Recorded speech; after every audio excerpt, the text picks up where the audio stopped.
When you're also depressed too, like, I think you forget how dirty and smelly, and you skip showers, and you might just be doing hella drugs. What a life that was. Just eating Taco Bell and jacking off into the same wrapper that you just finished eating in. And then like... That's despair.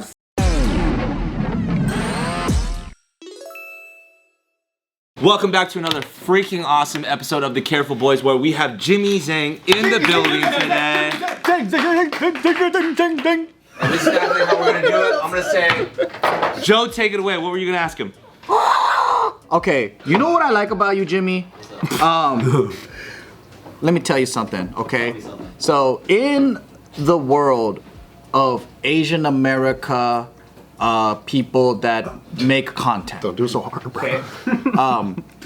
Now, you're not very Asian focused, but you do help Asian peoples, Asian males and all that. Specifically, not just Asians though, you help guys with having confidence, dating and all that. And what I like about your story is you're not ashamed to talk about what a loser you were, man.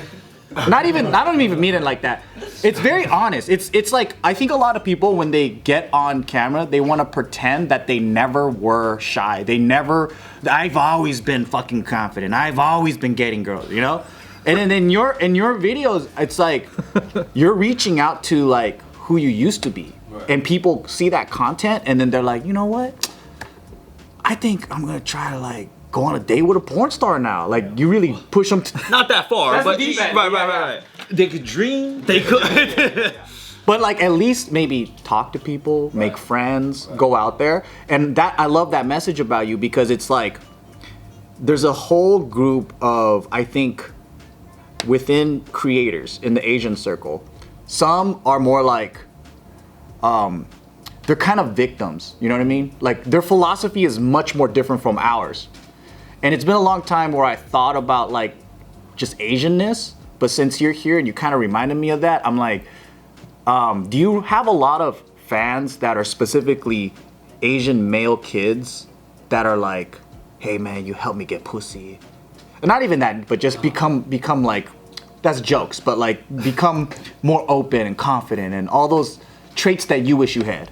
Do you know kind of like your demographic in terms of like which people you end up like, is there a pattern of people that you're kind of helping a little bit more than others or anything like that? Yeah, I think beyond just the Asianness, because I made a lot of videos about anime, that is, I just tapped into the entire nerd community in general, right? And that was like a big part of my audience. And when I go to these anime conventions, it's not just Asian people coming up to me. It's black kids, white kids, all ethnicity. Like, anime is just a big.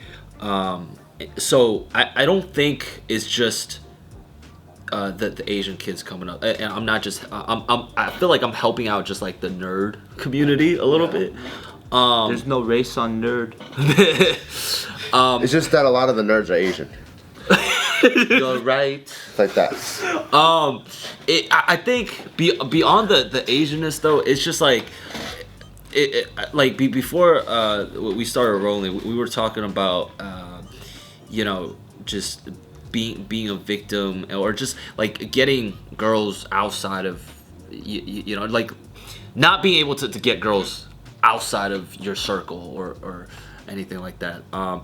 And I see my little brother as like a huge example of it. He just is. He just hangs out with people, and then I guess the people that he hangs out with ends up being like his like reality. Like, he hangs out with a lot of white kids, so naturally he dated a white girl.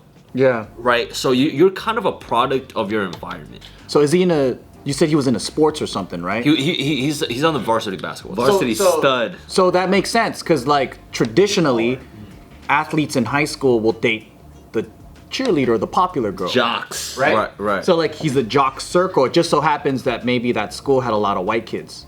Sure. And jocks are anti-nerd. But then what I'm talking about is like, I think you're 100% right. Like, you gravitate toward the people that you like, right?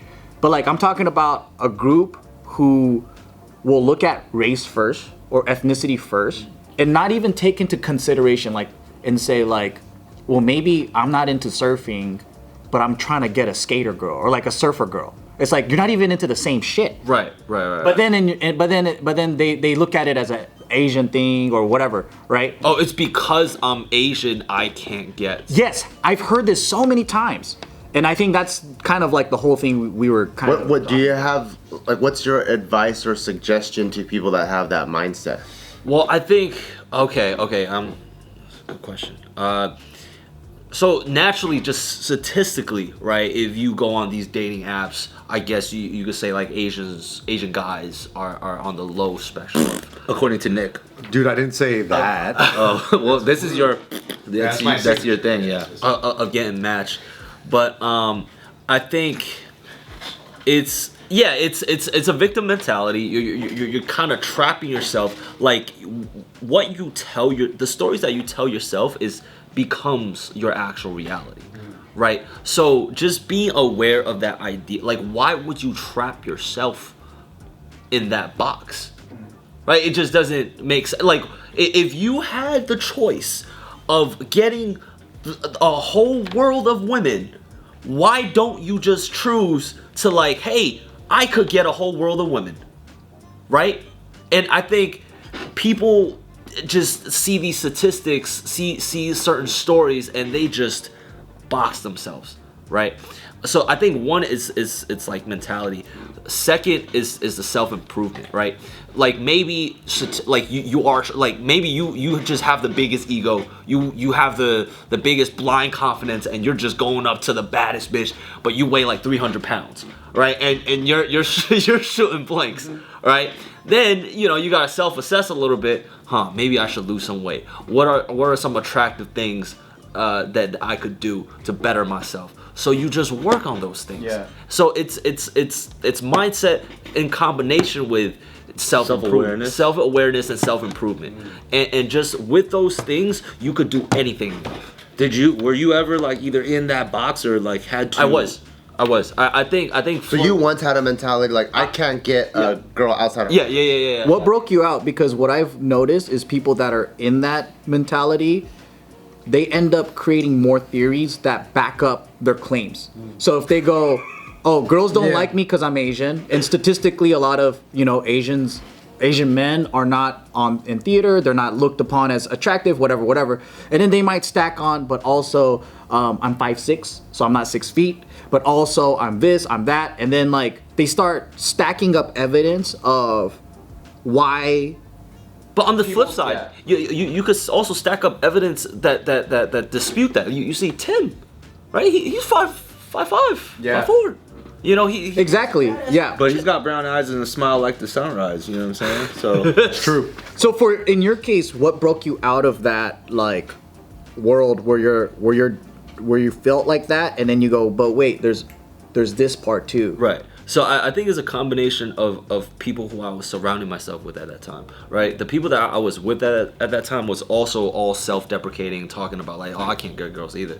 I can't get. So I feel like a lot of people who says those kind of things, they're surrounded by people that also say those type of things, also believe in those type of things. And that's why they probably bond. They have a shared sense of like camaraderie about that, and a shared sense of despair and depression, right? But I think when I was reading those books, I started becoming aware of like how powerful your thoughts are to shaping like your reality. So I cut those friends off. Oh, wow. Yeah. Wasn't that hard? A lot of people feel very attached to their friends. Like, how are you able to just be like, you know what, I need to like separate myself? Because I realized how detrimental they were to my life at that point. Right? At that point, I was like 20 years old. I still haven't fucking fucked. Yeah. Did you try to tell them like, hey guys, maybe we shouldn't be thinking this way, or like maybe we should see it this way, or like, did you ever try to change the conversation or anything? I think I did, but it was just so depressing, and they were just so like, nah, I can't do it. Did it sound like you were at an Asian film festival? I've never been. That's a deep cut. Deep cut, dude. Did it feel like you were in the midst of a neck shark comment.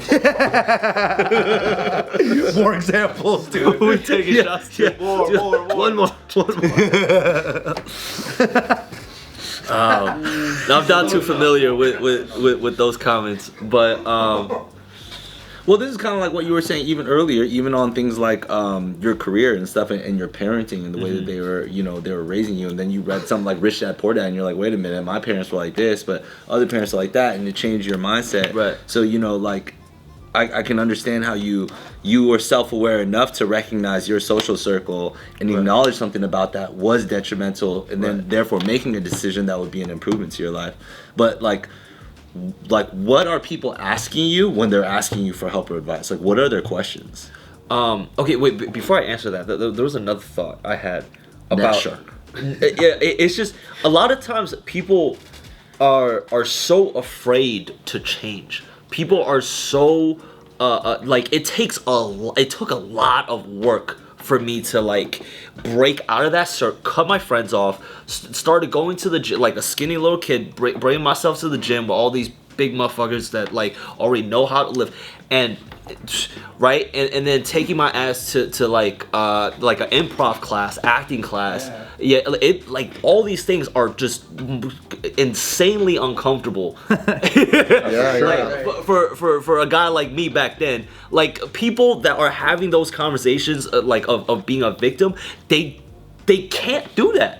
They're scared to do. It's a lot of work to be able to like really change the trajectory of their life. Yeah, you can't really change until you switch from the victim to, okay, I'm gonna own my life now, and then you start changing it versus life keeps happening to me, and then I have no control. Right. Oh, that makes a lot of sense because I would like more reasons and justifications why I see the world this way. Like, if I feel like I'm getting the shit kicked out of me and it's just hopeless, I want more evidence as why it's hopeless. It's comfortable. So then if someone tells me like, hey, the reason why you're not dating is because like, oh, they just don't like Asian guys or whatever. And then if that was backed up with some kind of statistics, I would easily believe that if I was already down.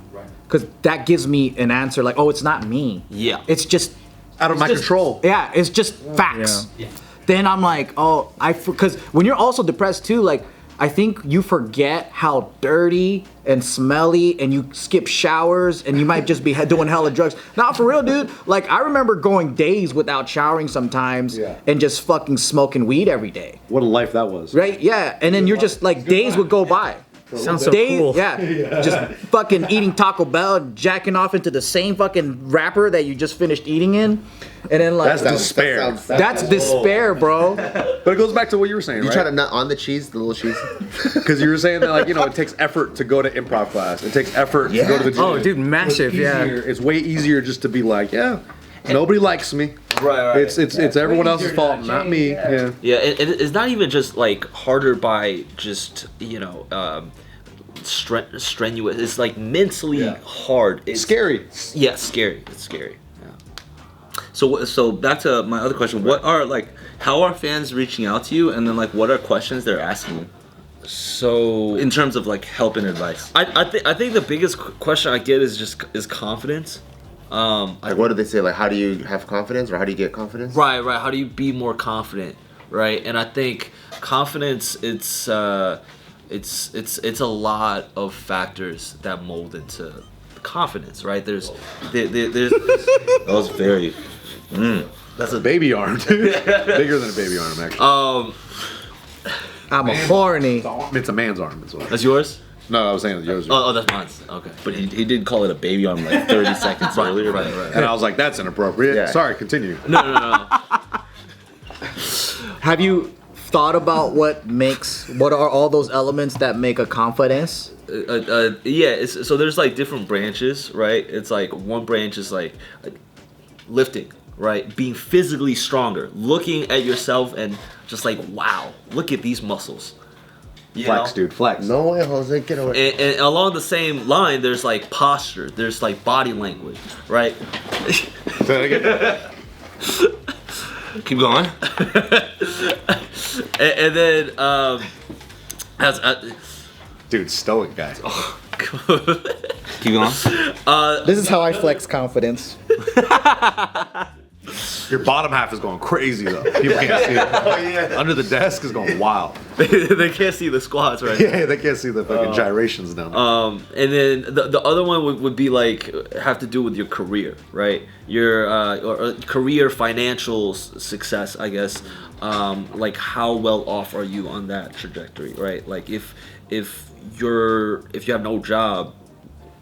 Yeah. If you're a broke boy, If you're a broke boy, you kind of can't be a broke boy. It's hard to be confident. It's hard to be, yeah.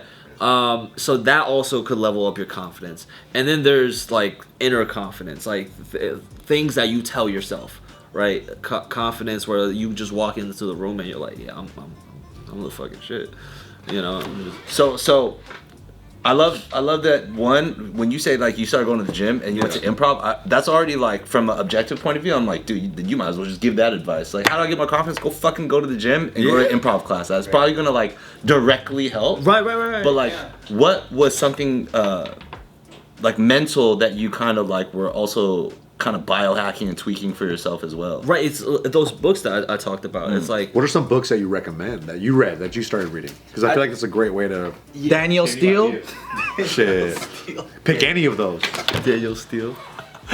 I think the beginner ones are like How to Win Friends and Influence People, Think and Grow Rich. Yeah, Dale Carnegie. That's a good one. Dale Carnegie. He's and then we have books about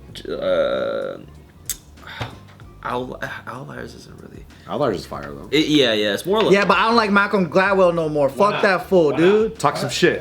I used to really like that fool, but I recently saw him on the Mungie debates. You know the Mungie debates? He did that. He recently did one about traditional media and new news and shit. He's the guy who did the Tools of Leadership one, right? Or whatever. So as an author, yeah, it's chill. But when I saw the way that he debated, dude, fuck. I wanted to slap the fucking shit out of him. He was just a bitch, dude. He was so mean. But it's not about Malcolm Gladwell. It's not about Malcolm Gladwell. Another big influence, and you guys know this, is Tony Robbins. Yeah. Tony Robbins is cool. Did you Got take big any of hands. his courses? I went to his seminar. Which one? I went to the Business Mastery, and I went to the Date with Destiny? Yeah, no. The Unleash the Power with Unleashed. He actually, so the biggest takeaway I had from that stuff is my ability to control my anxiety and feelings and noticing that I have that anxiety boiling up and not letting it turn into anger or anything else. Through one of the methods he uses is basically changing your state, your physical state. So if you're like feeling tense and tight and scared, then it's like, you know what? Just fucking run up and down the block real quick and see how you feel. Yeah. Or like, you might be feeling like tense and like tired, and they're like, well, maybe you need to drink a fucking bottle of water and do some jumping jacks right quick. Play some music. You might feel like a nutcase, but I'm like, everyone already looks at me as a nutcase, so fuck it. I play some music. I just start jumping jacking, and I'm like, yo, whatever I was stressing about earlier, and it's not suppression. All it is he's like, when you feel stressed, you'll think stressed. When you feel happy, you'll think happy. And then, so the decisions that you make based on your state of mind right now will basically be your reality, right? So let's say someone passed away in your family that you love dearly, you're gonna have negative thoughts. So the way that you try to solve an issue with that mind state, it's probably gonna be a negative conclusion about your relationship, about your friendship, whatever. And you're only gonna have bad solutions. Exactly. It's coming from that place. Because it's coming from a place of scarcity, you're afraid, you're you know, all those things. So you might have negative thoughts. And he goes, well, if you want positive solutions and conclusions, then change your state. And I'm like, oh shit, this is weird. Is it that easy? It can't be that easy. And I tried it and I'm like, oh yeah, it's fucking easy. It really is. What made you wanna even take those courses? I think for most people, like, because I was kind of like, I don't know about these courses. Feels kind of like cultish or whatever. Yeah. But then I'm like, oh, It that's still did feel a little bit. Yeah. But for me, like, because like I always feel like it's weird to like have like a assistant Jesus type of vibe like for anybody, not just him, but just like what are you, like Assistant Jesus? I'm gonna like go there and fucking like, I don't know. He's gonna like, oh, you're cured or whatever. And Bart starts falling. but then I also go like, but is that me like? Me judging something that I haven't done, that's me being closed-minded. Right. So I was like, I'm gonna go, and I got a lot of benefits from it. For you, what brought you there, or what made you even want to take like the leap of faith to go into like a thing that could be viewed as like a weird thing? I think it's the difference between when I first read his book and like now. I went to his thing like about like a year and a half ago, and I think during that time like my YouTube was really struggling. I was getting like a consistent like 10 out of 10 like rankings on the videos, so I was just like fuck, I like nothing's going right. I feel like in a relationship that I felt kind of constricted and trapped in, and then I just I wasn't doing too good, and thankfully I went. One of my boys was part of his like platinum program. Yeah. So he was like, yo, you want to come with? Oh. So he kind of took me under his guess. Yeah. And so after that, it kind of gave you a new kind of refreshed energy, and then you approach your channel much more differently, and now you're going on dates with porn stars. Yeah. That's cool. Tony Robbins did that. Yeah. No, I'm glad. Tony Robbins is the man, bro. Yeah. He's that guy. I'm gonna go see him so I can get some porn star dates. Some pussy. Yeah. Hey, bro, you're married, dude. You can't say that anymore. That's what Joe said. I was just repeating him from the side of the table. What are you talking about? Yeah, Allegedly.